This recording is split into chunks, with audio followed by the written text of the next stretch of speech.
បាទសួស្តីអ្នកគ្នាថ្ងៃនេះខ្ញុំមកប្រាប់ពីរបៀបdown game Minecraft នៅលើទូរស័ព្ទដៃ iOS ហើយ down បាន 100% បងប្អូនអ្នកគ្នាជាដំបូងយើងត្រូវចូលមក Safari ហើយយើងចូលពាក្យថា Google មកបងប្អូនមើលខ្ញុំគូសឲ្យមើលនេះហើយយើងវាយពាក្យថា MO នេះបងប្អូនយើងចូលអាពាក្យខាងលើហ្នឹងមកហើយយើងចូលដល់ហ្នឹងមក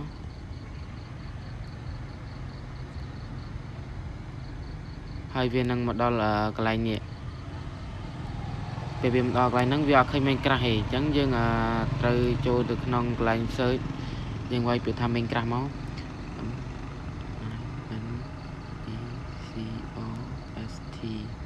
វាយចឹងមកហើយអាហ្នឹងដល់បានទៅនៅលើ iOS ណានៅនៅលើ Android ខ្ញុំអត់ដឹងដែរហើយនេះវាប្រកាសជាឃើញពាក្យថា Minecraft អញ្ចឹងចុចចូលមកវាមកនេះហ្នឹងហើយយើងអូសមកក្រោមរហូតមកហើយវានឹងឃើញ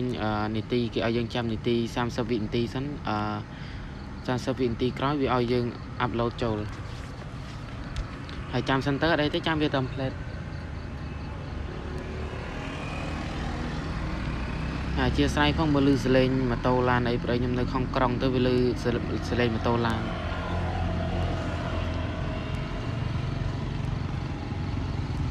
ហើយជួយ subscribe ឲ្យខ្ញុំម្នាក់មួយផងបងប្អូនហើយនេះយើងចុចពាក្យថា play ហ្នឹងមក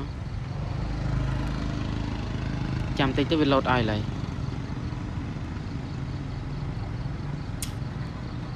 ហើយវានឹងចូលមកដល់កន្លែងហ្នឹងយើងអូសមកក្រោមទៀតមកចាំតិចសិនវាដើរនេះយើងអូសមកក្រោមរហូតមកតិចខ្វែងយើងអូសមកក្រោមរហូតមក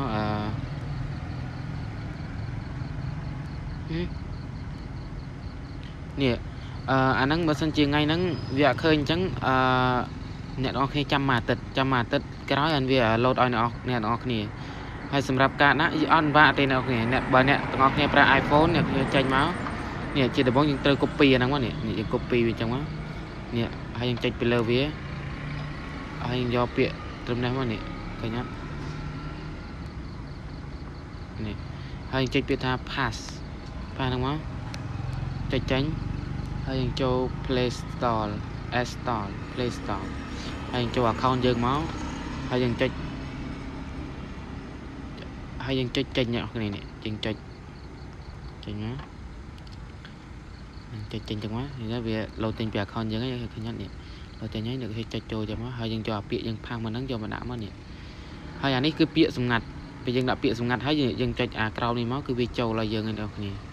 អរគុណបាយបាយអរគុណដែលបានមើលវីដេអូនេះសម្រាប់ការមើលវីដេអូនេះជួយចុច subscribe អ្នកមួយផងបងប្អូន